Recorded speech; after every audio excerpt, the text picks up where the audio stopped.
And now, you're tuned in to RBLR, the home of Tampa Bay's Reveler Sports.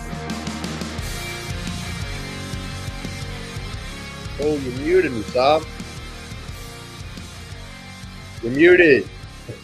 Poor Musab. Welcome to the show, everybody. I hope y'all are having a blessed evening, blessed night. We're coming at you live. It's definitely a great time to be a Bucs fan. Even if it is the off season, it's always a great time to be the Bucs fan. Mr. Tariq, hit us with that beautiful intro, my man. Come on. Oh, I'm so sorry. I have no idea why I was on mute, but sunshine seekers and sports enthusiasts, you are tuned in to another bright and breezy episode of the RBLR Bucks podcast, where we bring the heat even when the sun's not out. I'm one of your co-hosts, Musab, as Carter mentioned, and I'm here to sprinkle some sunshine on your day, or we are here to sprinkle some sunshine on your day. I gotta say, isn't it just a scorcher out there in Tampa Bay? But I hope you've been slathering on that sunscreen. I know summer's here. Maybe you're out there soaking up some vitamin D because, hey, life's too short to stay indoors when the sun's calling your name. And hey, just because football's taking a little siesta doesn't mean Tampa Bay's sports scene is hibernating. Our Rays and Rowdies are actually out there making waves and kicking goals. Speaking of which, mark your calendars, folks, because June 29th, we actually got a little watch party action going on at Berry House Beer Company, Nybor. We'll be cheering on the Rowdies as they take on Loudoun United. If you ask me, I think it's going to be electric. But let's not forget about the countdown, which is on 52 days away from seeing our beloved Buccaneers back in action. It's like that calm before the storm, and we're ready to hide those waves. We're ready to not hide those waves. We're ready to ride those waves. And folks, we got some interesting stuff cooked up for y'all tonight. Since this is the off season, I was thinking, or we were thinking, why don't we reflect on some questionable decisions by the Buccaneers front office when it comes to drafting or free agency signings in the past? But obviously, there's some more sun in our sky. I want you to turn up the voltage because joining me, as he already introduced himself in this sunshine studio, is none other than the electrifying, the sports guru with the punch, the one and only Carter Brantley. Carter, are you ready to light up this podcast and talk some Tampa Bay football? Well, some questionable decisions in Tampa Bay football. If Oh, so, I the always am with you. spotlight is all yours. I appreciate it, but I always am with Musab Tariq, especially with RBLR Nation. Hope y'all are doing well. Like Musab said, it's been hot this week. It's kind of raining right now where I'm at in Riverview. I don't know how the weather's looking where you are, Mr. Tariq. Was raining a little bit. Yeah, it's been a little It's gone drizzly, now, here yeah. and there. But yeah, definitely scorching if it's not raining, which is just, whew, man, it's been brutal. But yeah, hopefully y'all are, like you said, catching some rays and catching some sunshine. And if you're trying to get some comments going, if you want have something to say, if you think, oh man, y'all are stupid, like why are you saying this? If you have something to say, something to reply with, then head to YouTube. You can drop some comments and potentially even get on screen if you have a question or maybe you want us to expand on something. Definitely drop your comments, your feedbacks, or if you just want to say hello, that's cool too. But regardless, we appreciate y'all being here. And as always, if you like what you hear, definitely hit that like button, hit that subscribe button wherever you're listening to us from, whether it's live or on demand. So as Mr. Treek said, we'll get right into it. We have some all-time bad Bucs front office decisions. And usually we kind of just list them out, but this time we're going to do it in kind of a little snake draft fashion. We're going to kind of go back and forth with our picks. It's we're just going to kind of try to outdo each other's awfulness in regards to the Bucs front office, if you want to call it that. So we'll get right into it just to explain kind of the rules. Like I said, it's snake draft. So I'll go and then Musab will go, then Musab will go and then I'll go, so on and so forth. And we're focusing explicitly on the picks and the free agents, just because, to be quite honest, there haven't really been that many trades. I mean, it's football. There's just not really that many trades that happen. And the ones that have, for the most part, the Bucs have done well. So we're focusing exclusively on free agents and draft picks. So I'll get things started with my first pick. I'm going to go with famous Jameis, the Jameis Winston first overall pick in the 2015 draft. It was brutal. All right, we were just going over some a little bit of that famous Jameis action. Carter's about to join us very soon. Looks like he's just working out some technical difficulties, but I guess I'll start a little bit with it. You know, for me, the first thing that comes to my mind is famous Jameis ups and downs. I'll probably say the first thing is, you know, it's always like that. He's like that 30 for 30 kind of guy. I forgot where I saw it, but and I've said it before, maybe in the past, which is, Jameis Winston always reminded me of that student with like a 4.0 GPA, but he had like 31 DUIs. So Ouch.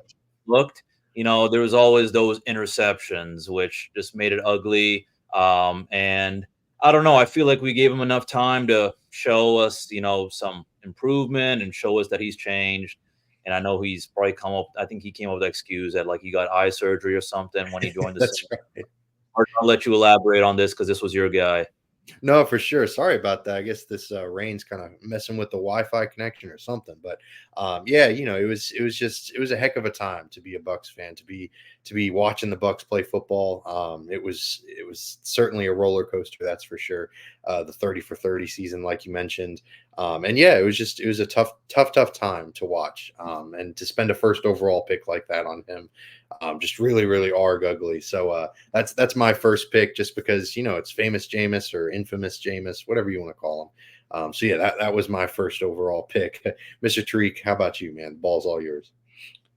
Who my first roll pick's got to be Mr. Roberto Aguayo, who was Ooh, a kicker. Yeah, if you didn't know, he's a kicker. Drafted in the second round of the 2016 NFL draft. I'll tell you this: I graduated high school 2016. I thought 2016 was a great year, minus this draft. I don't know what made someone think that selecting a kicker in the second round would be a good idea.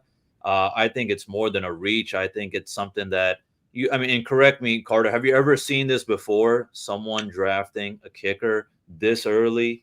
Maybe I've seen like a third or fourth round, maybe, but I don't know. But second round, absolutely nuts. And it's kind of just came down to, why this was an absolute crappy draft pick was because, you think about the cost versus performance, all that investment in Aguayo, that draft capital, the salary, just for him to kind of just be an average Joe. He had a short NFL career. He didn't even do much. So it's like, okay, fine. You get this guy's second round. This guy better be the greatest kicker of all time. Again, phenomenal career in college. But I don't know. For whatever reason, it never worked out. People can just say, he had all these kind of other pressures or whatever. But to me, it just, I don't know why the hell would you draft a kicker? I don't care who they are. You don't draft a kicker in the second round, especially when your team's not even good. You know what I'm saying? It's like, it's one thing if you just won the Super Bowl and you're like, you know what, let's just start, screwing around. But just horrible execution, horrible choice. I don't know. I was confused when it happened. yeah, it was very much a too cute kind of pick. They weren't a kicker away from being contenders, that's for sure. I don't know if any team's really ever going to be a kicker away. But I guess at the time, they were, I don't know, they had the Matt Bryant curse going on. So maybe in the context of that, if you really, really squint, it kind of made sense. But even then, you really got to be stretching to try to explain away this one. There's really, at least with the Winston pick, you're trying to get a franchise quarterback. Fine, it floundered, it failed, it was pretty bad. But in this case, man, the difference between the second round pick kicker like Roberto Aguayo, even his ceiling, and just signing a kicker, it's not big enough to warrant a second round pick. So yeah, the pick for this one was just brutal. So throwing it right back to you, man. It's a snake draft, so give us your second round pick for the awful front office decisions. Oh man, I gotta go second round. Worst draft picks got to be Kyle Trask.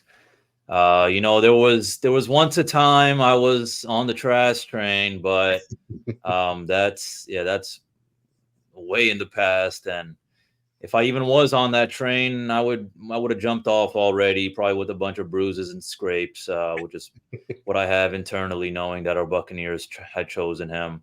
I don't know. Just again, at first you think, okay, is this guy like going to be our future? Just because after Tom Brady, he's going to have to go at 1.2. But no, I'm not going to act like I know every single thing about why this guy is not our starting quarterback. But what I do know is that we've given him enough time, to show us that he deserves to be, that backup spot. He was not, because Blaine Gabbert was behind Brady, and even, I mean, up until now, he's still a backup. It's just like, again, we got him in the second round, big reach. To me, I think it was just stupid planning. I think we were just in that kind of sunshine and rainbow phase when we won the Super Bowl, that we just decided to play a little bit risky and maybe think we could invest in a quarterback, something like that. But no, again, I don't know, just absolutely disappointing. It just never worked out. His development time is embarrassing. You would think by now he would be able to show us something, but I don't know how many pass attempts does he have so far in his career? Like maybe just a handful. Um, I don't know. So overall, yeah, just super disappointing. Especially when I think this was like the first year. We just finished that first year with RBLR. We just won that Super Bowl. I feel like we were all sunshine and rainbows as well, and then boom, this happens. Yeah, it was a weird time. Yeah, I mean, it was just getting too cute again. Like, I don't know what it is with Jason Light and second round picks and just trying to do too much instead of just kind of sticking to a game plan. I don't know. At the time, Bruce Arians was super like, oh, well, we're going to develop him. It's the first time the Bucs have been able to, sit a quarterback and be able to just like let him learn. And he didn't learn too much, I guess. So, it's kind of brutal to watch. And they missed out. Creed Humphrey went the pick before that. Obviously, he's become one of the best centers in football. Bucs had Ryan Jensen at the time, so it's easy to second guess these picks. But it is tough to see talented players go around him, and for the Bucs to miss out on it. So, what are you going to do? So I'll go with my own second round pick. Mine is Vernon Hargraves. Yikes, another UF guy. Went to high school with his sister and went to high school with him for like a year. He was a lot of fun in high school, and he was a lot of fun in college for sure. So it's hard to kind of second guess this pick a whole lot because he was a solid cornerback in college, but man, his lack of size and his lack of athletic ability kind of caught up to him at the NFL level, and he really turned out to be pretty bad. Didn't play for a second contract with the Bucs, just kind of petered out. I think his kind of most noteworthy career moment was I think he got a penalty in the Super Bowl a few years ago when he was with the Bengals for running onto the field when he's not even a player. So he wasn't even active. So it was tough. It was a tough first round pick. And so for my second round pick, that's going to be my guy, Vernon Hargraves. Sorry, Mr. Hargraves, but that's how it's got to be. I remember when I was in ninth grade, actually. I remember I used to read the newspaper, and I think he was the Tampa Bay Times Player of the Year. Oh yeah. I remember there was a lot of talk about him, and that's how I was like, oh snap. And then he went to UF, and I was like, okay, this is pretty cool. Like, this guy's going to a big school. I know he bowled out at UF, and then I feel like Carter, all these guys we've already mentioned already. It seems like all these dudes tend to ball out in college, and it doesn't work out. And I actually just realized so far we've all mentioned Florida boys. I believe so, right? Wait, we got Vernon Hargraves, UF, Kyle Trask, UF, and FSU, Roberto Aguayo. So maybe we shouldn't be drafting anyone from Florida. I don't think we have any good drafts from Florida. I don't know. Maybe we do. Yeah, I'm sure if we go back far enough, there's someone maybe, but yeah, definitely not recently. Definitely not a whole lot recently. Going in state for this stuff has really not worked out for the Bucs. So yeah, I'm with you. It was really cool watching like a hometown guy get picked by the Bucs. Like, I was super stoked for it. I'm sure as many others were. But yeah, it just really didn't work out, and it worked out pretty miserably for all parties involved. But if you're looking for something that's not a bust, if you're looking to upgrade your wardrobe with a first round pick that's going to hit, it's going to be a Mike Evans type hit, then go to RBLRsports.com, go to shop.rblrsports.com. We've got some really, really great stuff there. If you're looking for something to kind of carry you through the summer and get you into the off season. We've got some great Bucs gear. We've also got some great Rays gear because they're playing right now. In fact, I think they take on the Twins tonight. Like Musab mentioned, if you're trying to gear up before that Rowdies watch party, we've definitely got some great Rowdies gear there. That's going to be on June 29th. Just another little plug there for you. And of course, we've got Lightning gear. And the Sun, they're doing some great things over there. So definitely check it out. We've got some really, really fantastic stuff, and we'll give you a promo code. That's Cannon, CANNONS. Type that bad boy in for 10% off your entire order. All right, so we'll move on with our little snake draft for the horrible decisions that the Bucs have made over the years. I'm going to switch it up a little bit. I'm going to go with a free agent for my 3rd round pick, and mine is going to be Eric Wright. No, not Eazy-E. He shares a name with the famous rapper from NWA. If no one got that joke, but it's he was really fun. He was supposed to be a really, really great free agent pickup. Signed him to a 5-year deal. But man, it was one and done. He lasted a single season. Bucs were looking to upgrade their secondary in the early 2010s, excuse me. And then after that first year, they even tried to trade him to San Francisco, but he failed a physical, so they were not able to get any compensation whatsoever for him, and they just had to cut him. He ended up with San Francisco anyways, and then I think he retired in 2014. All this took place in 2012. So yeah, it was the dark ages for the Bucs for sure. Definitely not a great time in franchise history, and Eric Wright was not anything different. He was certainly contributing to that. So yeah, Eric Wright was my 3rd round pick. Mr. Treats, you got any thoughts on Eric Wright? I mean, there's not a whole lot else to say about an unremarkable Bucs career. Yeah, I mean, it's just like at the end of the day, I feel like these things just happen because sometimes guys just don't fit in well, or things happen, life happens, and they're not the same guy like they were before. So I mean, I'm not gonna act like I know a lot about Eric Wright, but I mean, it just comes down to those kind of things when you think about these free agency signings. And if I may, I got a free agent as well that didn't seem like it worked out, or actually definitely didn't work out for our Buccaneers, and that's Derek Ward. This guy was a stud for the New York Giants. Came to Tampa Bay and it didn't work out. He was released after a year, and he just wasn't that same guy. Again, just injury concerns. He didn't fit in well. It's kind of like, just because you are a good, I think this because I used to work when I was in Boston. I used to work in a surgery department. I remember one of the surgeons said, just because you're a good surgeon doesn't mean you're going to fit in every single, you're going to fit well in every single hospital. Every single hospital, aka every single football team, they have a different, they all run differently. You know what I'm saying? So perhaps it was just, potential issues with the scheme fit, competition on the team as well. Didn't work out. So, some of these I think are, like those kind of understandable, bad decisions, and some of them are not. I think this was like a understandable one, based on your judgment or based on what the Buccaneers front office thought, how he did on the Giants, how he played in the NFL. You think that, okay, he could probably just, do well with us, but this is not like, picking up Roberto Aguayo in the 2nd round just because this guy did really well in college. First of all, college and NFL are completely different ball games. And second of all, yeah, you don't draft a kicker in the 2nd round. But yeah, I'll stop with that. Yeah, no, I mean it's tough because it's not an egregious mistake. It's not a waste of a 1st round pick or anything, but it is a waste of cap space. Because unfortunately it really didn't work out. And it's tough. It was during that really dark time in Bucs football. They were not doing much. They were not doing much of anything. Who was quarterback at that time? Was it Freeman, or it might have been Freeman? Who knows? Those years kind of run together in my head. Maybe. Yeah. I know. For sure. Trying to move on. But I love the medical football, the world's Oh man, it was just the first thing that came to my head. Yeah. I work in the healthcare field, so when I'm not thinking about football, I guess it's healthcare.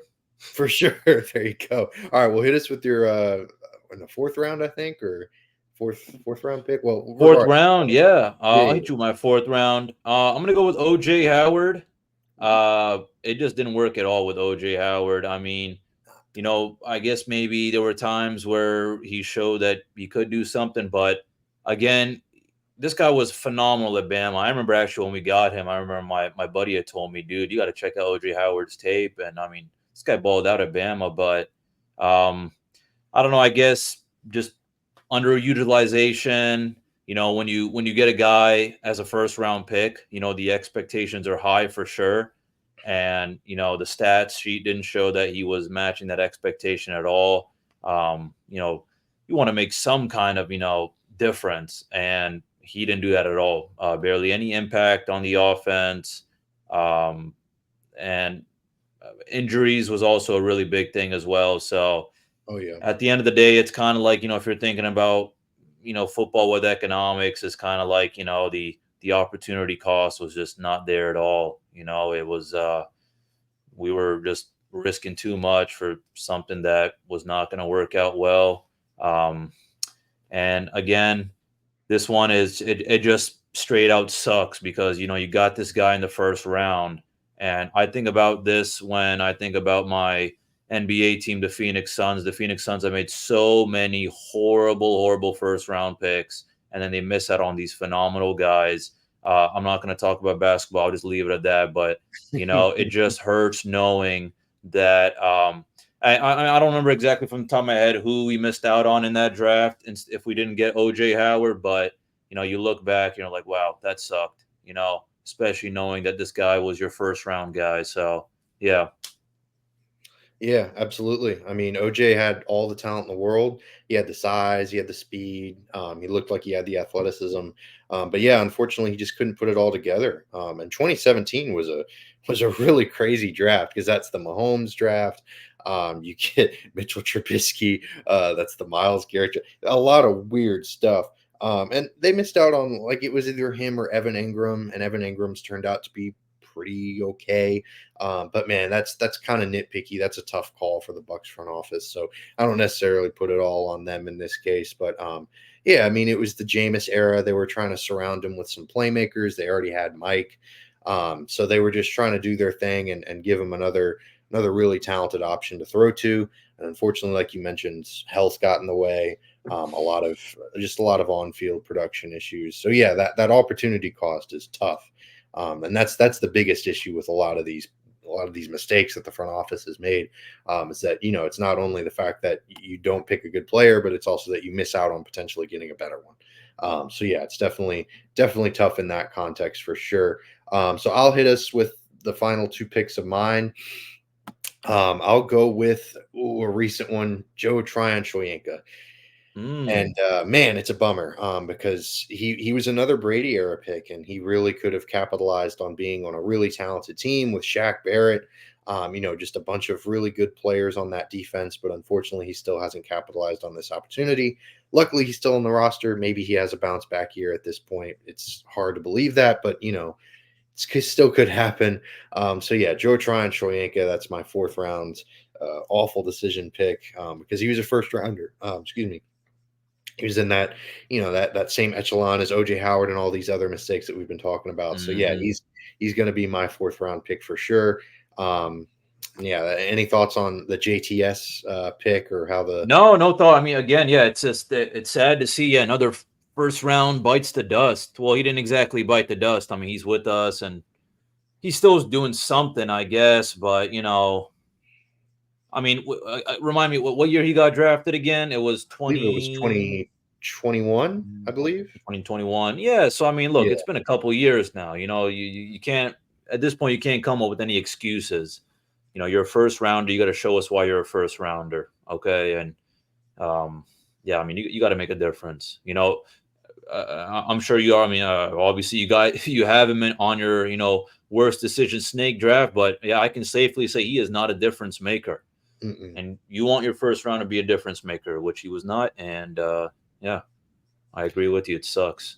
Yeah, it's tough to go back to back, him and Kyle Trask, especially just back to back hammers. Not. I don't mean to drop his name right now, but I'm sorry, but I have a bad feeling maybe Logan Hall could be the next kind of JTS. There's something that I don't know. Again, he hasn't stood out yet. But I mean, he's still young. We got to give him a lot of time. But just a little hot take, just a little future It's Bucks. because that whole edge room is just looking embarrassing. I For feel like sure. everyone's on the chopping block. Yeah, absolutely. He has But not popped at all so far. And like you mentioned, yeah, I think he's going to be 24 or 25 this year. So he's still got a little bit of time, but man, it's running out. He was only a second round pick, but he was their first pick of that draft. And so I think people think of him as kind of the Bucks' first round pick, quote unquote, of that year.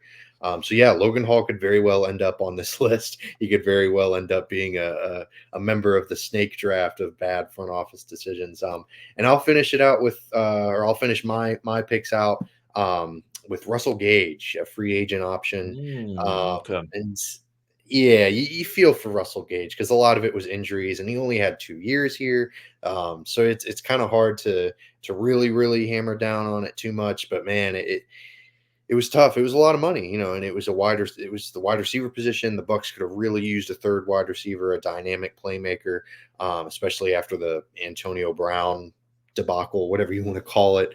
The Bucks were itching for kind of a third option, and Russell Gage unfortunately wasn't able to provide that in the Brady era, in the last year of the Brady era, or the first year of the Baker Mayfield era. So it's been tough. It's definitely hasn't been super fun for him. I think he's still a free agent now at this point. Hopefully he's able to latch onto a team because, he had a decent year or two in Atlanta before coming to the Bucks, but it just never clicked. It never materialized into anything legitimate here. So yeah, that's to round out my snake draft of awful decisions. Mr. Tariq, bring us home, brother. What's your final pick of this draft?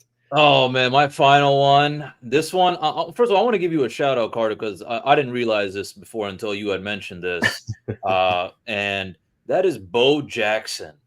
Okay, and this guy was drafted first overall, and he didn't play it down with us at all. This actually could maybe even be one of my top picks, but just what the hell were we thinking? Because I'll tell you this, I did a little bit of research, and I looked into this, and obviously, this guy's, first of all, he's balling out on the baseball field as well. So, he's prioritizing baseball. And correct me if I'm wrong, but I'm pretty sure he explicitly stated that he is not going to play for the Bucks if they draft him.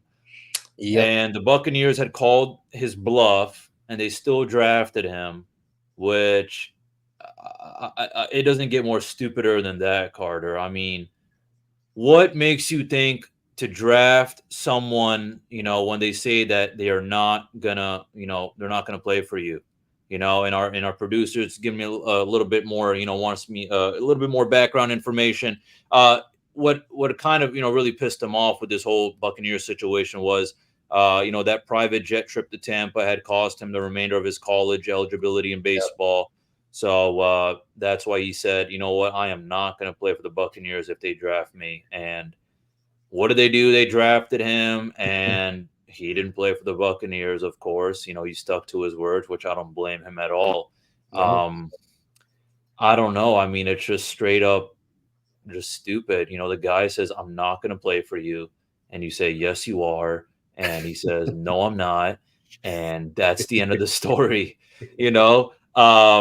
I know he ended up playing with the Raiders for a bit or something. I'll tell you this, though. I mean, I don't know much about Bo Jackson, overall career. I know you're a baseball guy, so maybe you can kind of enlighten me a little bit. But I've never been interested in any two sport athlete, and anytime a guy does go on to another sport, even look at Michael Jordan when he went to the White Sox. I don't think he did well in the White Sox. Correct me if I'm wrong. If he did well, and then you come back and he's not the same Mike that everyone knew before. You know what I'm saying? So never been a fan of these two sport kind of people. Oh, guess who was also a two sport kind of person? Mr. Famous Janus. That's So right. That's right. yeah, that's right. So yeah, these two sport people need to stay out of our organization, and our organization needs to stay out of these two sport people's minds. So yeah, I'll leave it at that. Just yeah, just a Yeah. classic old stupid decision by the old Buccaneers organization. I don't know. Indeed, creamsicle Bucks were full of them. We probably could have had a whole show just filled with those. But in the context of the greater scheme of things, if we just focused on that, then it would have been kind of a boring show. I remember I was But yeah. reading an article which was like, oh, the Buccaneers were starving for like some big name. That's why they decided to go for Bo Jackson. But Right. yeah, I don't know, I don't man. know. It's a weird thing to read about. Obviously neither of us were alive during that time, but yeah, that it seemed like just Hugh Culverhouse just made a huge mess of things. Yeah, I believe he was the owner at the time. And, it was just nasty to read about because, Bo was supremely talented, just ridiculously good. So yeah, he ended up going to the Kansas City Royals. He was fantastic there. He made a few all-star teams. It's him, Deion Sanders. Jameis was a little bit of a college pitcher. So yeah, it's kind of an interesting concept, but yeah, it can be difficult. I still remember Kyler Murray. I mean, Kyler Murray was Yeah. drafted in the top 10 by the Oakland Athletics. And then he was like, yeah, I'm going to play football a little bit more. And then, oh, thanks. We appreciate it, Ricken. But yeah, it's tough. These two sport athletes, they can they can kind of come back to bite you sometimes, for sure. But yeah, I mean, Kyler ended up getting drafted by the Cardinals, and he said, "Hey, I'm good, Oakland. Y'all have a good time." So yeah, it's an interesting concept. These two sport athletes, and Bo Jackson, it ended up biting the Bucs. It's a waste of a first overall pick, which like at least Jameis played. There's a lot of first overall picks that were kind of waste, but at least they played. Bo did not. So we appreciate y'all for tuning in. Hope y'all had a good time listening to us talk a bunch of crap and nonsense about the Bucs being awful. Those are always fun conversations because historically there's a lot of stuff to talk about in that regard. So and I think I think there could be some honorable mentions that listeners, if y'all want to drop mention in the comment section, wherever you're watching this, by all means please do. For sure. Because I feel like deep down we could probably go on a little bit more, but we won't. Yeah. Yeah, we can keep going. I mean, that's enough pessimism about our Buccaneers. We'll bring some optimism to you, a little bit more optimism next episode. Oh yeah, absolutely. We'll definitely throw in maybe we'll do an opposite thing. We'll do a snake draft of the best Bucs decisions. I don't know. Maybe a little preview of our next week's episode. And so if you want to listen to that, if you want to stick around for that, definitely hit that like and subscribe button. We'll let you know when it's coming out. We might be coming at you live again next week. You can drop in some comments because that'll be pretty contentious, because there are going to be some great players that are left off, unfortunately. So we'll get into that next week. So definitely stick around for that. We really appreciate y'all for tuning in. Give us a follow at RBLR Sports as well. You can check out our content across this channel and definitely find some really great stuff that we've got coming out every week. So like I said, we really appreciate y'all for tuning in. But from me and Mr. Tariq, as always, go Bucs. Go Bucs.